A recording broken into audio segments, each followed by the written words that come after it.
The ground is moving, not from an earthquake, from something already coming through the canyon above. First, people hear the sound. Low, wide, a roar that doesn't stop. Not a bang, not a blast. Something long, heavy, and alive. Then the houses start talking. Clay floors crack, roof tiles slide off without wind. Glass trembles in its frames. 30,000 people step into total darkness and listen. And just before this, they've already heard something else. Stay calm. Return to your homes. There is no reason to panic. Not a neighbor, not a rumor, the radio. That is what makes this night so dangerous. When the ground starts telling the truth, the town is still listening to the authorities. Nevado del Ruiz rises to roughly 17,500 feet, about 5,300 meters, more than 3 miles straight up, higher than any mountain in the lower 48 states. Below it sits Armero, a town built on an old volcanic plain. The soil here is black, rich, greasy with nutrients. That kind of soil feeds generations. That kind of soil also buries them. Armero had been buried before. In 1845, a lahar rolled down this same valley and killed over 1,000. In 1595, the same path, the same result. The town was built directly on top of the old deposits. The volcano starts signaling again in late 1984. Specialists record it.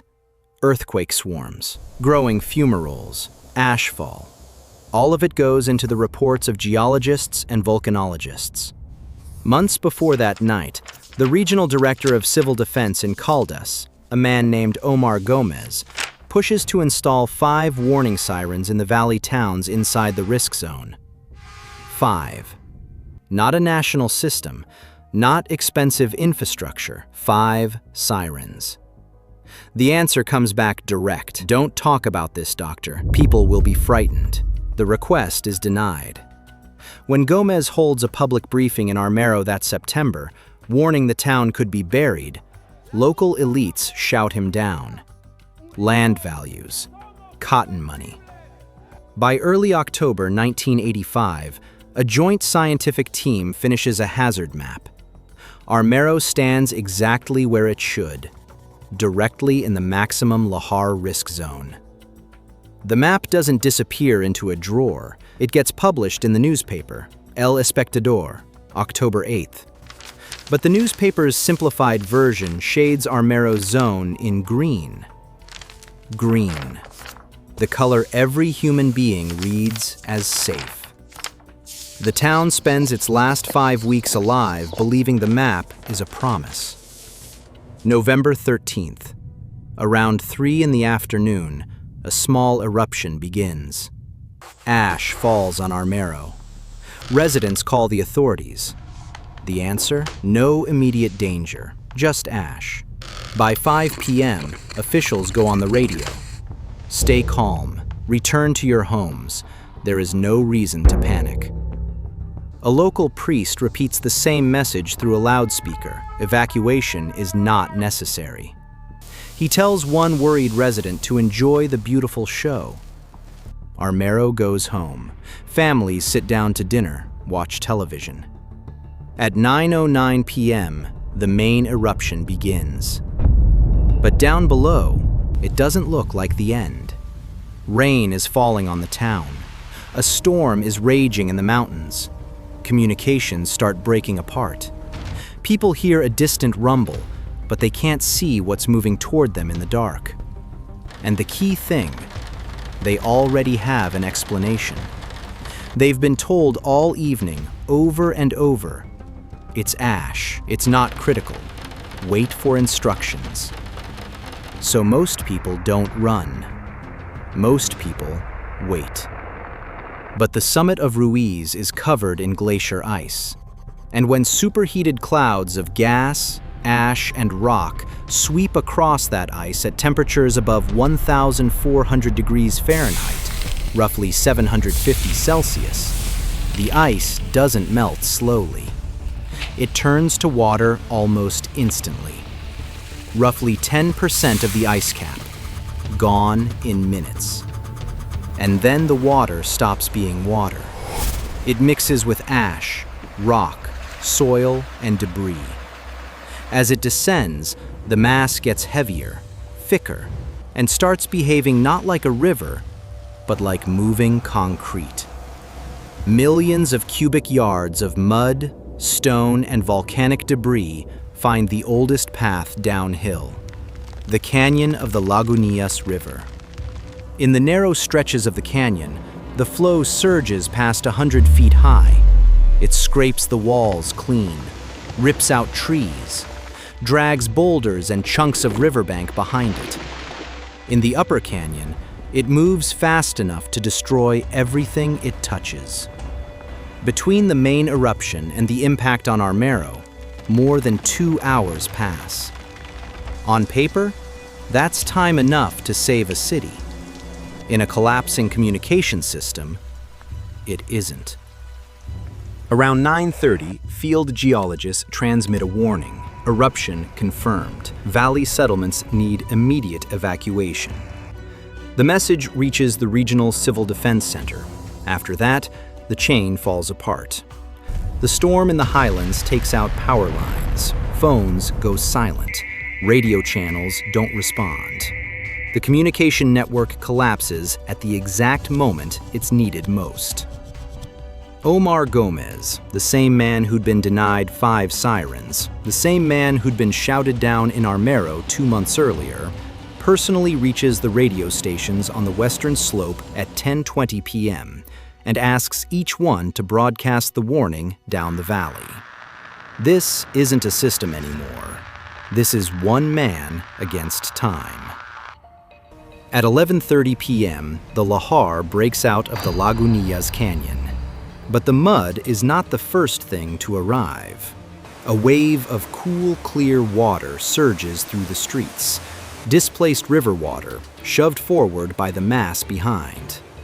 People who wake to ankle-deep water think it's a flood. They climb onto tables, onto low rooftops. Minutes later, the real lahar hits. When the flow reaches the plain, it drops lower, but spreads wider. Across most of Armero, the depth is no longer 100 feet. It's roughly 6 to 15 feet deep. Deep enough to trap you, shallow enough to fool you. The mud is moving at roughly 18 miles an hour, faster than most people can sprint, and twice as dense as water, closer to wet asphalt than anything you'd call a river. The leading edge arrives first. Boulders, trees, metal. Everything the canyon has given up. It doesn't swamp buildings, it shears them off. Thousands of homes vanish in minutes. Central Armero stops existing. High voltage lines snap, transformers explode. Electric arcs flash over the black slurry in cold blue and yellow light. In the pitch dark, the lahar itself appears to glow. A luminous yellow mass rolling through the streets. It's reflecting the dying electricity of the town it's erasing. The mud reeks of raw earth, sulfur, and death. Over emergency radio, a voice from Armero is heard one last time. Se nos vino el agua. The water came for us. Then the signal cuts out. A 31-year-old veterinarian named Fernando Angarita ends up in the flow on the open plain. He grabs a tree. The flow snaps the trunk at its base. He's pulled into the thick of it. And here, the thing that should have killed him saves him. The slurry is so heavy with sediment that a human body becomes lighter than the fluid around it. The same principle that floats a cork in water floats a man in volcanic mud. The flow pushes Angarita up. Debris breaks 16 bones in his face and jaw. He later described it as being thrown inside a giant industrial blender. He's carried nearly 4 miles before being dumped at the edge of the destruction zone. He survived. And that may be the worst part of disasters like this one. They always leave someone alive just long enough to tell you how everyone else died. Omayra Sanchez was 13. When the lahar hit her house, she was pinned from the waist down. Her legs were crushed under collapsed concrete and locked in place by the hardening mass. Rescuers reached her. Freeing her, they could not. Not because they didn't try, because the ground wouldn't release her. A lahar doesn't just hold, it compacts. It dewaters and cements. It turns rescue without heavy machinery into dismemberment. And the mud couldn't support the weight of heavy machinery. It would have sunk. There was no way in and no way out. Omayra stayed conscious for roughly 60 hours. She talked to reporters, to rescue workers, calmly, almost without panic. The whole world watched her face and called it a tragedy. But it wasn't just a tragedy. It was a public demonstration that a government can fail to act even when the entire world is already watching. On November 16th, she died. After the lahar hit, one of the strangest places of survival appeared at Loma de la Cruz, the town's cemetery, sitting on a small rise about 16 feet above the plain. When the flow slammed into the base of the hill, the elevation deflected the dense mass to either side.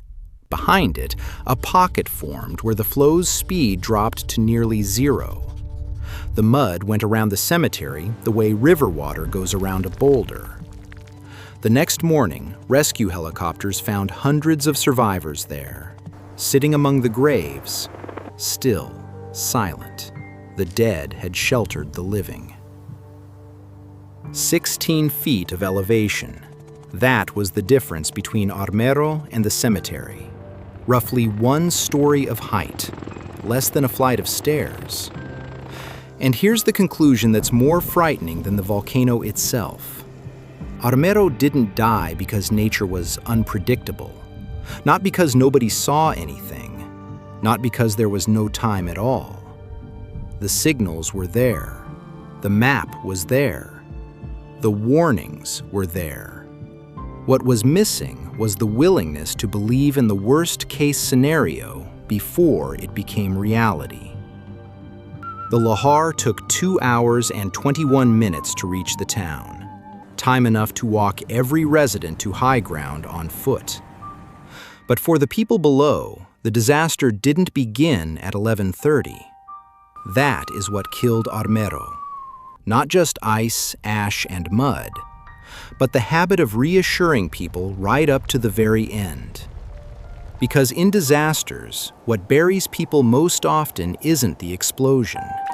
It's the last lie. There is no danger.